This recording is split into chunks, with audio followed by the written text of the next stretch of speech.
kita dulu baru kita boleh mulakan. Okey, kita nak mulakan titik permulanya, macam mana nak bahagikan diri kita sedangkan hidup kita banyak sangat masalah, banyak sangat dugaan. Yes. Macam mana Pak Nas kita nak bahagikan dengan diri kita dahulu? Okey, terima kasih Bunda, terima kasih Abang Talib ya. So betul lah, bahagia membahagiakan. Ketika kita punya kebahagiaan tu, kita boleh membahagiakan orang lain. Maka bekal utama tu kita bahagia dulu. Nah, bahagia ini ada 10 poin yang kita membuat luka batin, luka dalam diri. Ya, pertama ni kita punya harapan yang tak tercapai. Yang kedua trauma. Yang ketiga ni masa kecil yang tak baik. Kemudian kehidupan yang tak sesuai dengan yang dia inginkan. Ya. Dan seterusnya ada 9 yang lainnya. Kemudian yang ke-10 ni dia adalah seseorang yang kehilangan makna hidup. Kehilangan makna hidup, kehilangan spiritual. Jadi ada 10 sebab orang mengalami luka batin yang hal itu dia tak boleh mendapatkan kebahagiaan. Tapi sebetulnya ya, kalau seandainya kita dapatkan yang ke-10 nih, yaitu dia dapatkan makna kehidupan. Ketika dia dapatkan makna kehidupan, maka yang lainnya semuanya menjadi tawar, Bunda. Masya Allah. Ya, Allah Subhanahu wa taala gambarkan kehidupan seorang nabi yang bahagia di dalam Al-Quran, satu surat namanya surat Yusuf. Semua didapatkan oleh ujian, semua ujian kehidupan dihadapi oleh Nabi Yusuf. Harapan yang dia mimpi kemudian tak dapat, kemudian dia konflik dengan kakak-kakaknya, kemudian dia ada trauma kehidupan, ada masa kecil yang tak membahagiakan, ya. Kemudian juga ada kehidupan yang tak terduga dan seterusnya. Sampai kemudian ya beliau tuh dibuang di perigi, kemudian juga dijadikan budak, ya, dijadikan apa kalau hamba. Kemudian masuk penjara dan seterusnya. Artinya ujian ni banyak sekali yang dikumpulkan oleh Allah Subhanahu wa taala dalam satu anak muda namanya Yusuf alaihi salam. Tapi ya, ketika selesai semua persoalan Yusuf ni tak ada satu pun dendam pada kakak-kakaknya. Tak ada satu pun dendam. Walaupun hanya 1 biji zarrah, tak ada dendam. Ya, maka hari ini tak ada lagi keluh kesah aku pada kalian. Ya. Jadi Allah ingin menggambarkan tentang seorang nabi yang bahagia. Dengan bekal bahagia inilah dia mampu membahagiakan.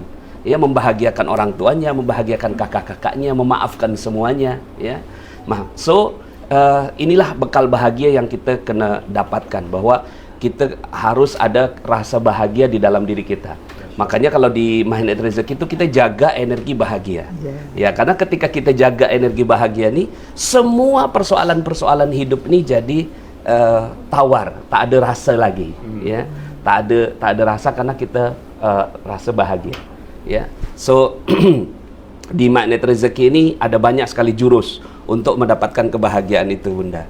Ya, salah satu jurusnya ini adalah kita ni selalu memuliakan dan membahagiakan orang lain. Ya, ada satu jurus di Magnet Rezeki itu di dalam Al-Quran. Allah Subhanahu wa taala berikan laknat pada 3 orang. Yang pertama ini orang yang merusak janjinya kepada Allah. Orang yang ketiga adalah orang yang merusak bumi. Nah, orang yang kedua nih, ya, orang yang kedua ini mungkin yang pertama, ketiga kita tak dapat, tapi yang ketiga ini mungkin kita dapat. Yang kedua nih kita dapat. Merusak bumi. Tak. Jadi yang kedua nih, ya, yang pertama merusak janjinya dengan Allah, yang ketiga merusak janji, merusak bumi. Oh, jadi ada yang kata tengah ni. Yang tengah nih. Yang kedua. Ya. Nah, yang kedua nih adalah ya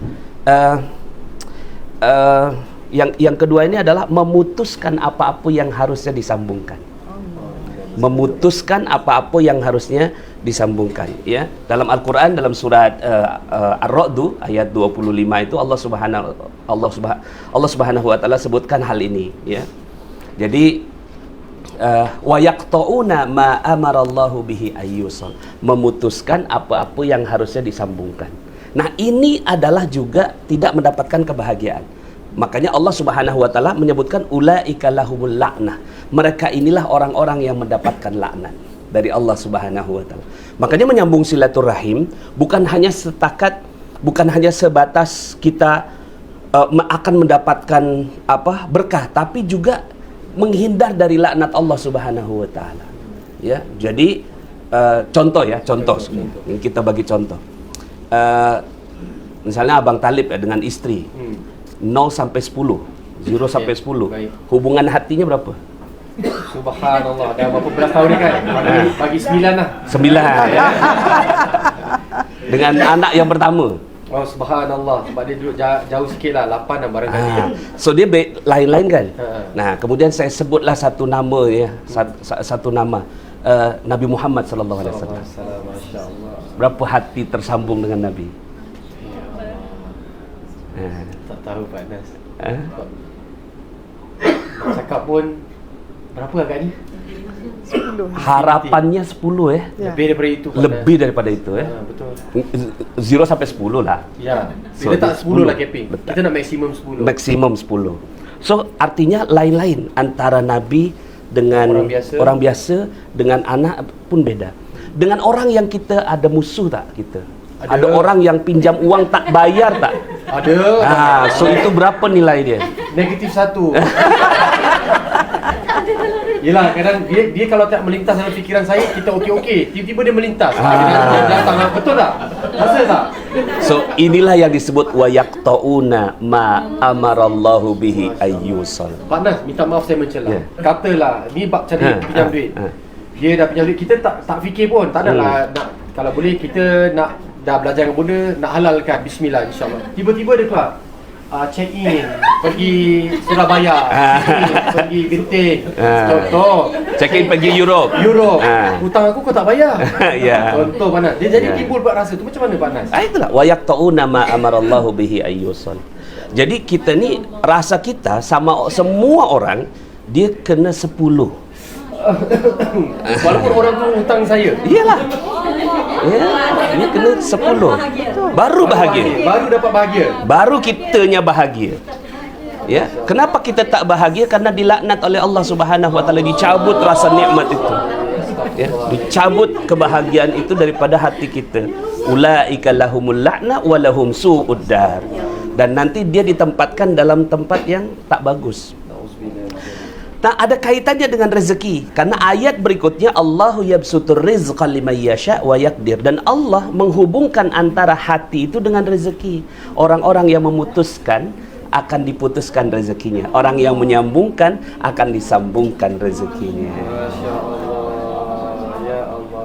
Dia jadi macam panas dia kan. Sebab kena sedepik macam tu kan. Kalau ada wuduk tu solat taubat. Zas Zas. Masya Allah, zas. Subhanallah. Baik. Subhanallah, banyak ni saya nak tanya tapi saya sedia. Jadi bunda macam situasi macam tadi kita